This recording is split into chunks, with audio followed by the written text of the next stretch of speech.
তাহলে কিন্তু পাখি সব মারা যাবে একবারে। এটা আবার বলতেছি, গরমকালে টেম্পারেচার যত কমায় রাখা যায়, বৃদ্ধি যাতে না পায়, সম্ভব হলে এই যে টিন দেখতেছেন ছাদ উপরে যতটুকু উঁচা রাখা যায়, এবং এর উপরে কিন্তু পানি দিতে পারেন। বিকেলের দিকে একটু পানি দিবেন, পানি দিলে আশা করি এটা ঠিক হয়ে যাবে। আসসালামু আলাইকুম, স্বপ্ন এগ্রোর পক্ষ থেকে সবাইকে স্বাগতম।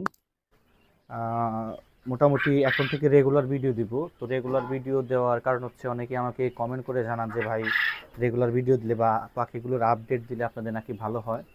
তো একটু চেষ্টা করবো আর কি, কষ্ট হলেও, কারণ আমার কষ্ট হয়ে যায়। আমি সব কিছু মেনটেন করে, বিশেষ করে অফিস শেষ করে আমার ছাদ বাগান থেকে শুরু করে পাখির খামার সব কিছু মিলায়া, সব কিছু করার পর আসলে এই ভিডিও দেওয়া একটু কষ্ট হয়ে যায়। তো মোটামুটি আমি ডেইলি এখন থেকে আপনাদেরকে আপডেট দিব। তো আজকে হচ্ছে আপনার সপ্তম রোজা, 7 রোজা।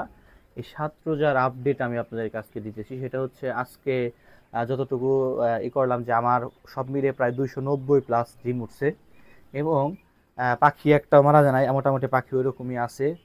তো অনেকেই আমাকে কমেন্ট করে বিভিন্ন প্রকারের কোশ্চেন করেন, যে গরমকালে কয়েকটা কোশ্চেন করছিলেন। তার মধ্যে একটা ভাই ছিল, ওই ভাইটা বলছে যে ভাই, গরমকালে কিভাবে পাখির যত্ন নিব।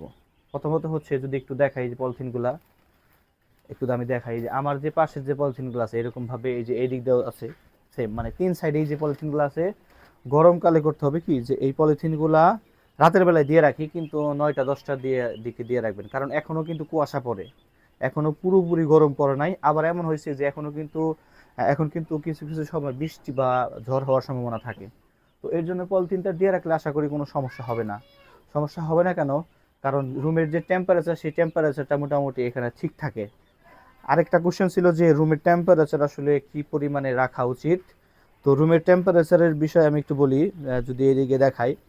তো আমাদের তো যে ঘরটা আছে, ঘরটা হচ্ছে চালটা হচ্ছে একবারই করা একটু, মানে সামনে উঁচা, এই দিকে নিচা।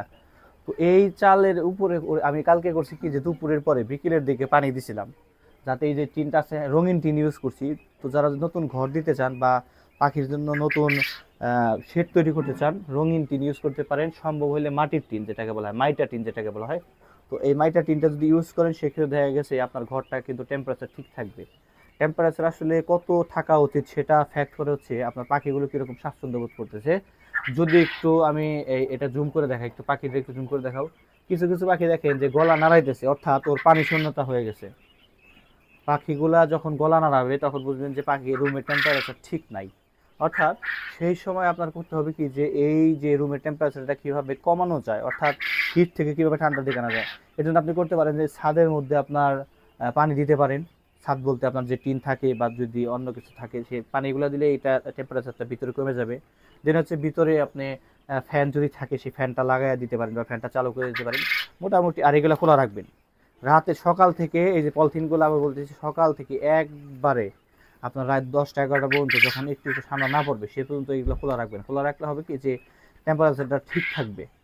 খাবারের যে বিষয়টা, খাবার সেমভাবেই সবই একই চলে, লেয়ার লেয়ার ওয়ান চলে। আর লেয়ার লেয়ার ওয়ানটা হচ্ছে ডিমের পরে, ডিমের আগের খাবারটা আপনারা হয়তো বা জানেন, যদি না জানেন আমার আরও ভিডিও আছে, সেগুলো আপনারা দেখবেন। আমি এখন এই যে লেয়ার লেয়ার ওয়ান খাওয়াইতেছি, এগুলো যেহেতু ডিমে আসছে, মাঝে মধ্যে যদি ডিম কমে যায়, সেক্ষেত্রে ব্রয়লার স্টার্টার এটার সাথে মিক্সড করে খাওয়াইলে মোটামুটি ডিমের কোয়ান্টিটিটা সেম থাকে। আর ওষুধের বিষয়ে যদি একটু দেখাই, এই আসো একটু।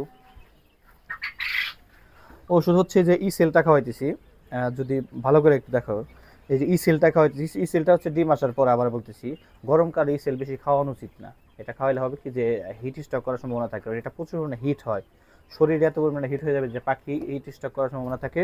ই সেলটা যেহেতু ডিম বড় করে বা পাখিদের দৈহিক স্বাস্থ্য বৃদ্ধি করে, সব কিছু মিলে হচ্ছে ই সেলটা হচ্ছে আপনি সপ্তাহে এখন একদিন খাওয়াবেন। যারা, আবার বলতেছি, যাদের পাখি ডিমে আছে এখন, তারা সর্বোচ্চ একদিন খাওয়াইতে পারবেন ই সেলটা। তারপর হচ্ছে আপনার এই যে এখানে আরও আছে, জিঙ্কটা রেগুলার চালাবেন। জিঙ্কটা ভালো, জিঙ্কটা স্বাস্থ্যের জন্য ভালো। ক্যালপেক্সটা আপনার সপ্তাহে 2 দিন চালাইতে পারেন এখন। আর পরিমাণ হচ্ছে 1 ml, 0.5 ml, অর্থাৎ 1 ml এর অর্ধেক 1 লিটার পানির সাথে, অর্থাৎ 1 ml 2 লিটার পানির সাথে, সব কিছুই এই যতগুলো আছে সব কিছুই আপনার 1 ml 2 লিটার পানির সাথে আপনারা এগুলো মিশিয়ে খাওয়াবেন। এরপরে যদি না বোঝেন, আমাকে কমেন্ট করে করতে পারেন। আর সেলেনাসল AD3 মানে এই যে এখানে 3টা ভিটামিন আছে, ভিটামিন A, ভিটামিন D3 এবং ভিটামিন এই 3টা ভিটামিন হচ্ছে আপনারা এটাও খাওয়াইতে পারেন। এটাও সপ্তাহে আমি 2 দিন খাওয়াই। এগুলো আসলে গরমকালে আসলে ভিটামিন কম খাওয়ানো উচিত। আবার বলতেছি, মানুষের ক্ষেত্রেও যেরকম পশু পাখির ক্ষেত্রেও সেম ভাবে, বিশেষ করে গরমকালে এটা খাওয়ালে হয় কি যে হিট স্ট্রোক করার সম্ভাবনা থাকে বা পাখিগুলো অন্যরকম সমস্যা হতে পারে। আর গরমকালে আরেকটা সমস্যা যে সেটা হচ্ছে আপনার রানীক্ষেত রোগ হইতে পারে। তো রানীক্ষেত রোগ হইলে দেখা গেছে একবার আপনার পাখির ফার্ম কিন্তু একবার কিন্তু হয়ে যেতে পারে, ঠিক আছে, এমন একটা সিচুয়েশনে চলে যাবে যে পাখি একবার খালি হয়ে যাবে আপনার। আর পানির ইগুলা দেখেন, এই যে পানির ইগুলা সর্বাত্মক চেষ্টা করবেন পরিষ্কার রাখার জন্য। আমি যদি ওরকম ভাবে চেষ্টা করতে পারি না বা করতে পারি না, যে 2বার চেষ্টা করি আর কি, দিনের বেলা 2বার পরিষ্কার করি পানির পাত্রগুলা। চেষ্টা করবেন 6 ঘন্টা পর পর পানিগুলা পরিষ্কার করার জন্য। আবার বলছি, গরমকালে চেষ্টা করবেন 6 ঘন্টা পর পর পানিগুলা পরিষ্কার করার জন্য। সকালের ভাগে ওষুধগুলো দিবেন, সকাল 6টা থেকে যদি দেন, সকাল 6টা থেকে দুপুর 12টা পর্যন্ত ওষুধ চলবে, বা সন্ধ্যাবেলা যে পানিটা দেন তখন ওষুধ চালাবেন। একবারে ভর দুপুরে ওষুধটা চালালে হয় কি ওগুলো হিট হয়ে ওই ওষুধটার সমস্যা হইতে পারে, ঠিক আছে, এই জন্য সকালের দিকে আপনারা ওষুধ চালাইতে পারেন। তো মোটামুটি এই হচ্ছে আপডেট। আর এই পাখিগুলা হয়তো আর খুব বেশি দিন থাকবে না, কারণ মোটামুটি 5 মাস প্লাস ডিম দিছে, হয়তো আর 2 মাস 3 মাস থাকবে, কিন্তু আমি হয়তো 1-1.5 মাস আর পাখি করবো, কারণ ডিমের কোয়ান্টিটি ধীরে ধীরে কমতেছে, 320 থেকে 290-তে চলে আসছে। তো সব কিছু মিলে হচ্ছে খুব দ্রুত আবার নতুন যে আমার যে থাকবে, নতুন যে সিজনের জন্য আবার পাখি আনবো, সেগুলো অবশ্যই আপনাদের সাথে অবশ্যই শেয়ার করব। আর আপনারা জানেন যে আমি শুধুমাত্র কোয়েল পাখি না, আমার বিদেশি পাখির খামার আছে, ছাদ বাগান আছে এবং সবজির প্রজেক্ট এগুলো আছে। তো আমি এগুলোর ভিডিও করি। অনেকে আছে শুধুমাত্র কোয়েল পাখির ভিডিওগুলোই দেখেন। তো আমি চেষ্টা করি একটু সামাজিক এবং প্রাকৃতিক এই সব ভিডিও দেওয়ার জন্য। আপনারা কাইন্ডলি দেখবেন। আর যেভাবে সাপোর্ট করতেছেন, আশা করি খুব দ্রুতই আপনাদের সাপোর্টে সহযোগিতা আমি খুব এগিয়ে যাব, শুধুমাত্র আপনাদের ভালোবাসা নিয়ে। আর ভিডিও এই পর্যন্তই। ভালো থাকবেন, সুস্থ থাকবেন, পেজটি ফলো দিবেন বা লাইক করতে পারেন। আর চ্যানেলটি যেটা আছে ইউটিউব, সেটা সাবস্ক্রাইব করবেন এবং বেল আইকনটি দিয়ে রাখতে পারেন, যাতে পরবর্তী যে কোনো ভিডিও আপডেট পেতে পারেন। আর ধন্যবাদ সবাইকে। আসসালামু আলাইকুম।